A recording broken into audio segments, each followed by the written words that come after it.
Assalamualaikum, selamat datang kembali di Guru Gembel Channel. Video ini dibuat ketika Ormas Pemuda Pancasila dengan grip bersengketa di berbagai wilayah di Indonesia. Termasuk ada kerusuhan kecil kemarin di Bandung yang melibatkan dua ormas itu.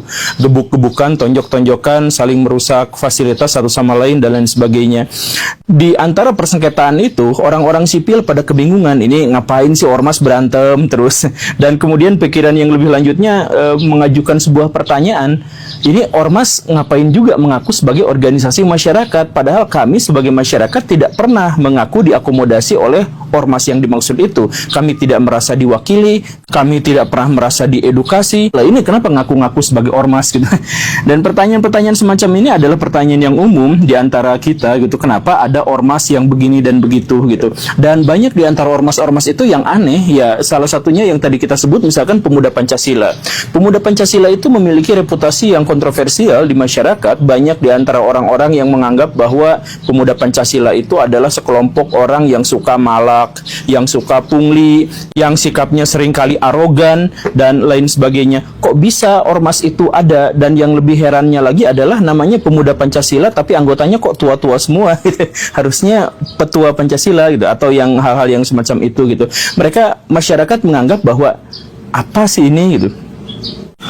Ormas lain yang cukup kontroversial dan sekarang sudah dibubarkan misalkan FPI. FPI mengatasnamakan agama tetapi menyerang orang-orang yang berbeda pandangan dan pemahaman dengan dirinya, termasuk juga yang berbeda partai politik dengan dirinya gitu. Jadi ada orang yang begini dan begitu bisa diserang, kemudian ada orang yang melakukan kemaksiatan bisanya di sweeping, padahal mereka itu bukan bagian dari yang semestinya memiliki kewenangan itu gitu. Tapi kok misalkan bisa ikut-ikutan seperti itu. Atau misalkan ada ormas yang bentuknya lain lagi, katakanlah misalkan MUI gitu. Nah, MUI ini lebih unik lagi karena walaupun dia statusnya ormas atau bisa jadi LSM, tetapi dia itu bahkan dicantumkan dalam undang-undang. Satu-satunya ormas yang disebutkan namanya secara eksplisit di dalam undang-undang bahkan sampai 11 pasal itu adalah MUI gitu. Jadi ini udah overpower. Kalau misalkan sudah dicantumkan dalam undang-undang seharusnya dia alat negara, tapi dia bukan alat negara, dia bentukan masyarakat. Dan bahkan selevel bentukan masyarakat sampai memiliki kewenangan untuk mencap semua produk itu menjadi halal atau haram yang disebarkan di seluruh Indonesia.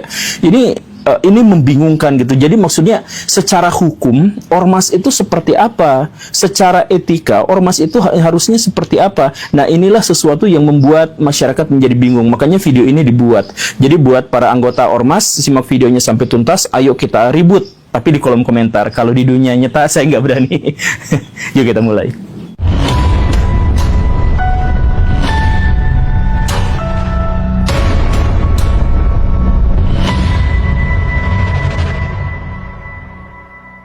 Ada hampir 500.000 ormas yang tersebar di seluruh wilayah Indonesia. Jumlah yang saya yakin Baraya tidak akan bisa menghafalnya. Kenapa ada ormas yang semacam itu? Jadi sebenarnya gini Baraya, ormas itu didirikan untuk kepentingan bersama.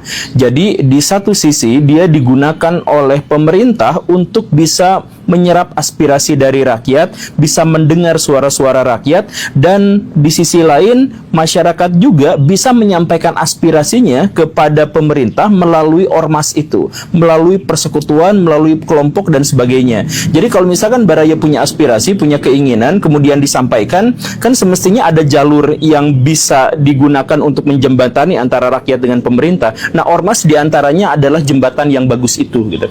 Jadi tujuan dalam konteks ini sebenarnya adalah bagus. Apa itu ormas? Ormas itu adalah organisasi yang dibentuk oleh rakyat, oleh masyarakat untuk mewakili kesamaan-kesamaan tertentu. Misalkan ada satu etnis yang sama, mereka bikin ormas berdasarkan etnis gitu ya. Misalkan forum Betawi Rempug, nah misalkan yang seperti itulah ya. Atau misalkan berdasarkan pada satu ideologi tertentu, misalkan HTI gitu ya. Atau misalkan berdasarkan pada kesamaan-kesamaan kepentingan tertentu, misalkan ada yang pengusaha dan lain sebagainya. Jadi dalam hal ini mereka itu mengumpulkan sejumlah besar orang untuk bergerak dengan satu tujuan yang sama, dengan misi yang sama, dan bisa terkoneksi dengan pemerintah. Nah, pada bagian ini bagus. Dan selain bagus, ini juga sebenarnya adalah keniscayaan dari sebuah negara demokrasi. Jadi negara demokrasi itu pasti ada ormasnya. Makanya ketika masyarakat dunia pertama kali mengenal demokrasi, maka disitulah ada ormas.